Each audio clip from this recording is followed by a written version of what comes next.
Assalamualaikum warahmatullahi wabarakatuh. Perkenalkan, nama saya Adelu Febiola Kristanti, NIM 053, mahasiswa S1 Pendidikan Guru Sekolah Dasar Angkatan 2022.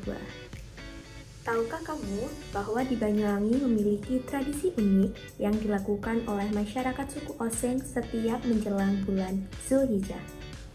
Tradisi tersebut disebut tradisi Mepe Kasur, sebuah tradisi menjemur kasur di depan rumah dan kasurnya berwarna merah dan juga hitam. Sekilas tradisi ini tampak sederhana, namun di baliknya tersimpan makna yang mendalam dan nilai-nilai ilmiah yang luar biasa.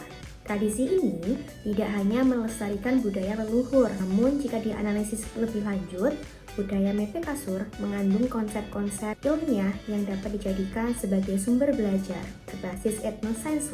Sebelum berkenalan lebih lanjut mengenai etnosains yang berada di tradisi Mepe Kasur, yuk dulu berkenalan dengan tradisi Mepe Kasur. Tradisi Mepe Kasur merupakan tradisi yang dilakukan oleh masyarakat Banyuwangi, terkhususnya adalah masyarakat suku Osing yang berada di Desa Kemiren, Kecamatan Gelagah, Kabupaten Banyuwangi, yang tradisinya sudah lama dilakukan. Tradisi ini dilakukan setiap tahunnya di malam 1 Zulhijjah. Tradisi ini dilakukan selama 1 hari penuh yang memiliki jadwal yang sangat padat. Mulai dari pagi hari, masyarakat suku Osing di Desa Kemiren mengeluarkan kasur dari rumahnya yang berwarna hitam dan juga merah untuk dijemur di depan rumahnya. Setelah itu, dari pagi hari sampai dengan sore hari menjelang terbenamnya matahari, mereka menjemur kasur dan sesekali memukul kasur. Setelah dilakukannya tradisi Mepe Kasur, mereka juga melaksanakan kegiatan lanjutan yaitu dengan arak barong. Nah, pada acara lanjutan dari Mepe Kasur yaitu adalah arak barong, di mana tradisi ini dilakukan oleh masyarakat Desa Kemiren untuk mengarak sebuah barong-barongan keliling desa dan menuju satu tempat. Tradisi ini dilakukan sore hari, di mana setelah memasukkan kasur yang telah dijemur di luar ke dalam rumah. Setelah kegiatan arak barong selesai, maka masyarakat akan kembali ke rumahnya untuk mengambil tumpeng. Nah, tumpeng ini dinamakan dengan acara tumpeng sewu, di mana acaranya adalah berdoa dan juga meminta keselamatan, keberlanjutan, dan juga keberkahan atas keluarga Desa Kemiren. Di mana pada tradisi tumpeng sewu ini selain mengarak barong dan juga makanan atau tumpeng yang telah disiapkan, mereka juga melakukan kegiatan makan bersama di jalan di desa tersebut. Kembali lagi kepada tradisi Mepe Kasur. Nah, Mepe Kasur ini, kasur yang digunakan adalah kasur khusus yang berwarna merah dan hitam. Kasur ini didapatkan ketika seseorang sudah memulai rumah tangga dan kasurnya itu adalah pemberian dari orang tua.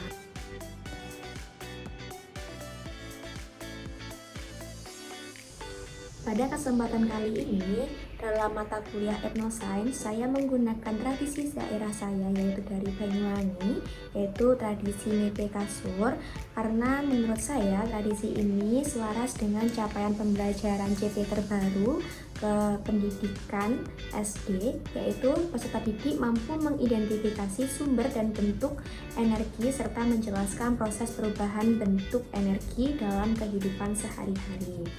Terdapat 3 tujuan pembelajaran yang saya ambil dalam LKPD ini, yaitu yang pertama adalah peserta didik mampu merencanakan pemecahan masalah, sumber dan bentuk energi dalam kehidupan sehari-hari melalui tradisi Mepe Kasur.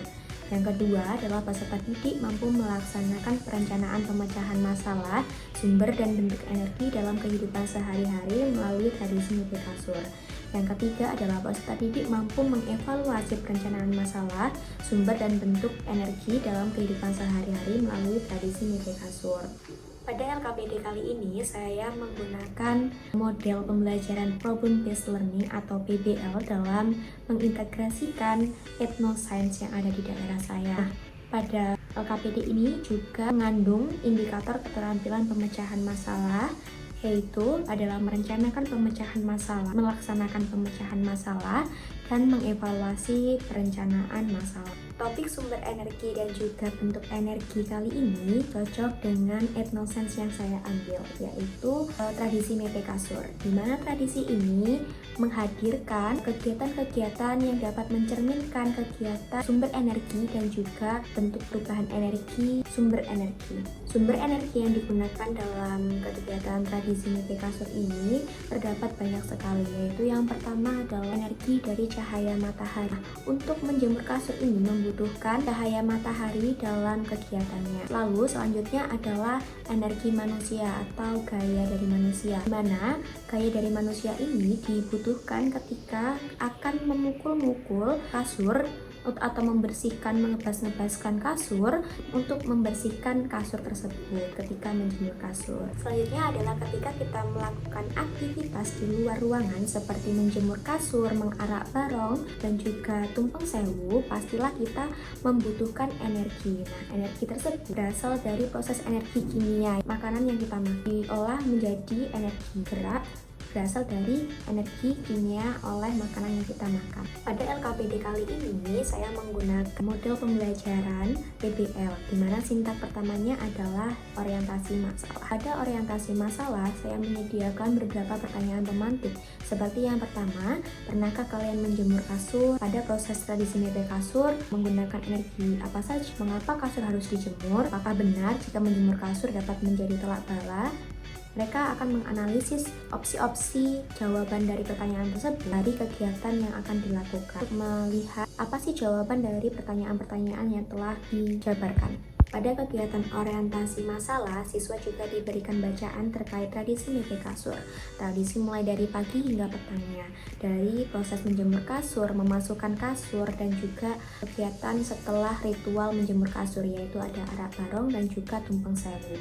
Mereka akan membaca artikel tersebut dan juga menganalisis kira-kira apa saja sih energi yang dibutuhkan, energi yang terdapat di dalam kegiatan mepe kasur, sumber energi dan juga bentuknya. Selain itu, saya juga menyediakan tinjauan etnoscience dari kegiatan mepe kasur, di mana tinjauan ini terdapat dari tradisi atau etno yang ada dengan sains asli atau nyatanya. Pada LKPD kali ini, tinjauan etnoscience yang saya pakai dari tradisi mepe kasur yang pertama adalah yaitu warna kasur yang digunakan, yaitu warna hitam dan merah pada kasur.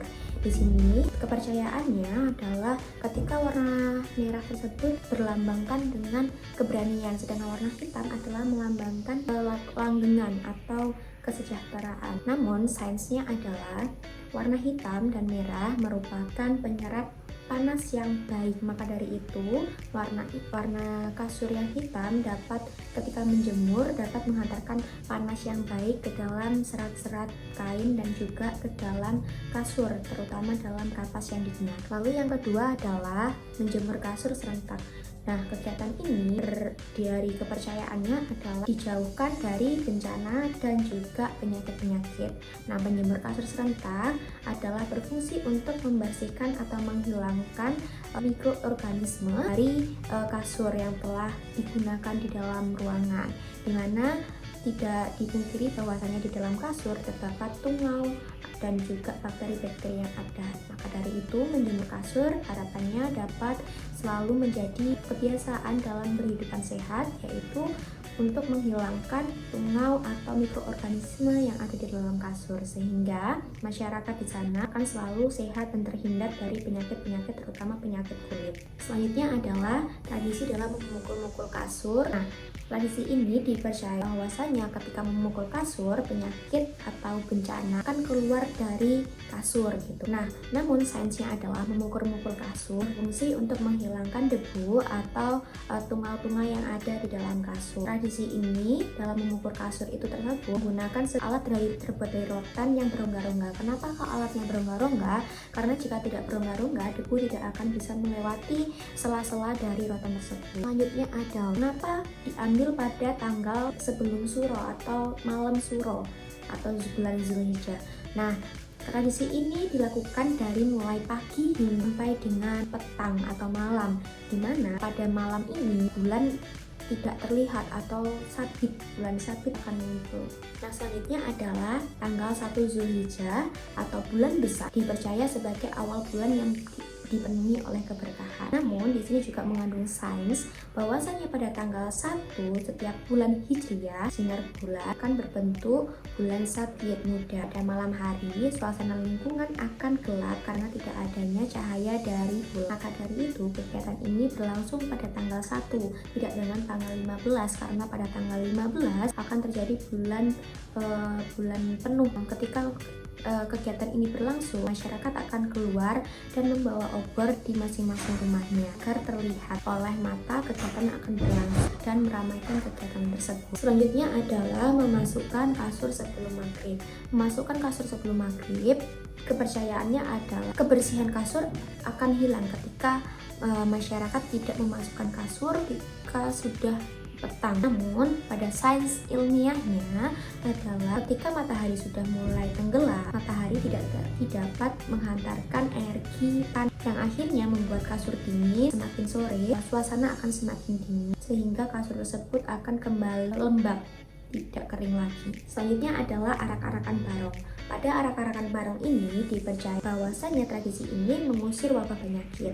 Namun pada sains ilmiahnya atau sains aslinya, ketika melaksanakan arak-arakan barong ini, masyarakat di sana melakukan olahraga seperti halnya dengan berjalan, mengarak barong, atau juga menunggangi sebuah kuda. Selanjutnya adalah ziarah ke makam buyut Cili. Nah, ziarah ini bertujuan untuk meminta keselamatan dari penjaga desa.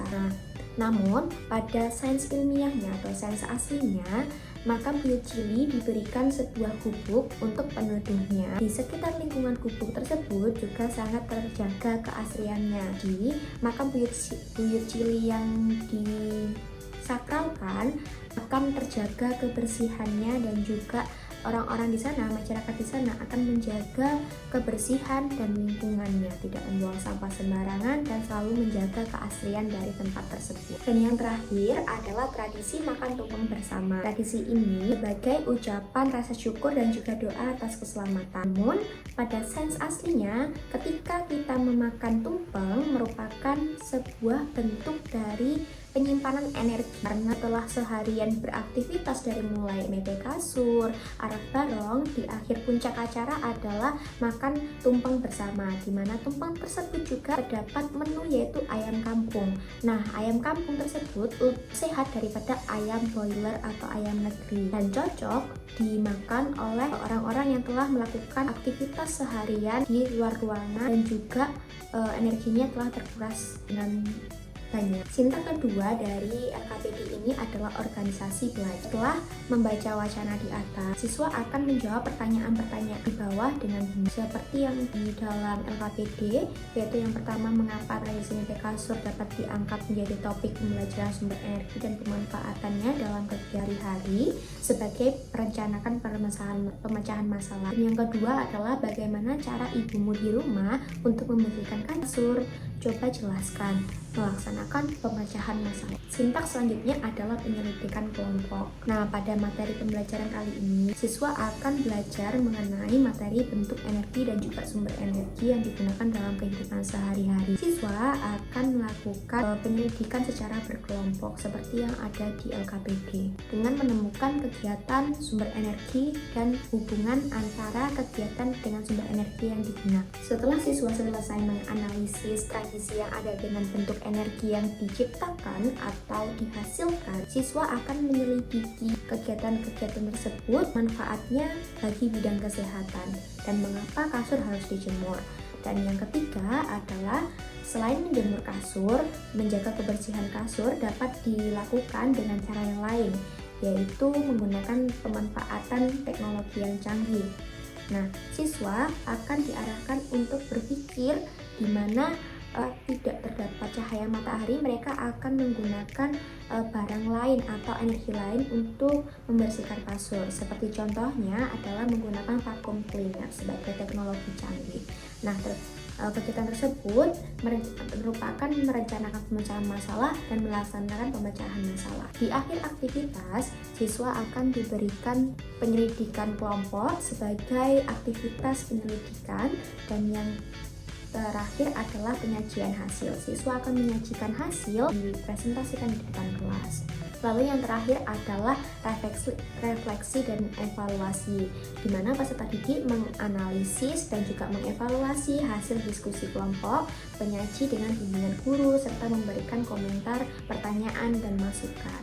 Tidak terasa kita telah berada di akhir dari video ini. Dari penjelasan saya terkait etnoscience dari daerah saya yaitu Banyuwangi, tradisi Medekasur, yang saya gunakan dalam LKPD etnoscience kali ini. Terima kasih telah mendengarkan dan juga telah menyaksikan video saya.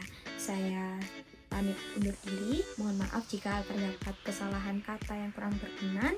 Wassalamualaikum warahmatullahi wabarakatuh. Terima kasih.